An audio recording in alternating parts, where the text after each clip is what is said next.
Ce 14 juillet 2025, la télévision française a perdu une de ses figures les plus marquantes.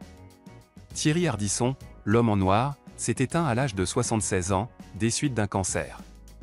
S'il laisse derrière lui des émissions devenues cultes et un style inimitable, c'est une facette beaucoup plus intime et fragile de l'animateur que Léa Salamé a choisi de mettre en lumière ce lundi, sur le plateau de BFM TV. Et la journaliste est revenue, avec émotion, sur la dernière interview accordée par Ardisson, quelques semaines seulement avant sa disparition. Une rencontre rare, presque prémonitoire, au cœur de la matinale de France Inter, en mai dernier. L'ancien animateur de Tout le monde en parle venait alors présenter son dernier livre, L'homme en noir, un récit introspectif et testamentaire dans lequel il évoquait sa vie, ses blessures et ses amours. Mais c'est un autre ouvrage, celui de Nicolas Demorand, intitulé Intérieure nuit, qui va bouleverser Ardisson en direct. Un livre témoignage poignant sur la bipolarité, qui a profondément touché le producteur.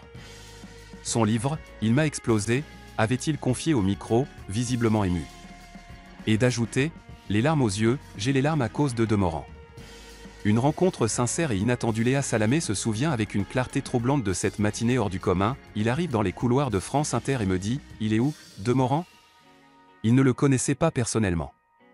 Dès qu'il le voit, il fonce vers lui, l'embrasse avec chaleur, et lui dit, ton bouquin, il m'a tué. Il en avait acheté 5, il les offrait à ses proches. Un geste fort, révélateur d'un homme à fleur de peau, plus vulnérable qu'il n'y paraissait à l'écran. Léa Salamé poursuit, je crois que dans son entourage proche, dans sa famille, ses parents probablement, il avait connu la bipolarité, la maladie mentale, et il en avait énormément souffert. Une sensibilité à vif à accent grave traverse ce moment de télévision devenu rare, c'est tout un PAN de la personnalité de Thierry Ardisson qui est réapparu, celui d'un homme complexe, blessé, lucide sur lui-même, et habité par des démons jamais complètement apaisés. Ces derniers temps, tout remontait. Son livre, c'est le jugement dernier. Il imagine sa mort, il convoque les femmes qu'il a aimées, il convoque ses parents avec qui il avait eu une relation tourmentée. Et de conclure, la gorge serrée, j'avais beaucoup d'admiration pour lui. Voir ce type subversif, transgressif, pleurer avec sincérité ou ce n'était pas une mise en scène m'a profondément bouleversé. Je ne savais pas qu'il était malade. Aujourd'hui, 3 mois après, je comprends pourquoi il était si sensible.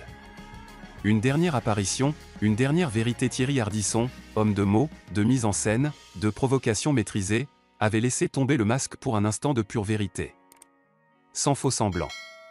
Sans ironie. Juste un homme, face à un miroir, au seuil d'un adieu.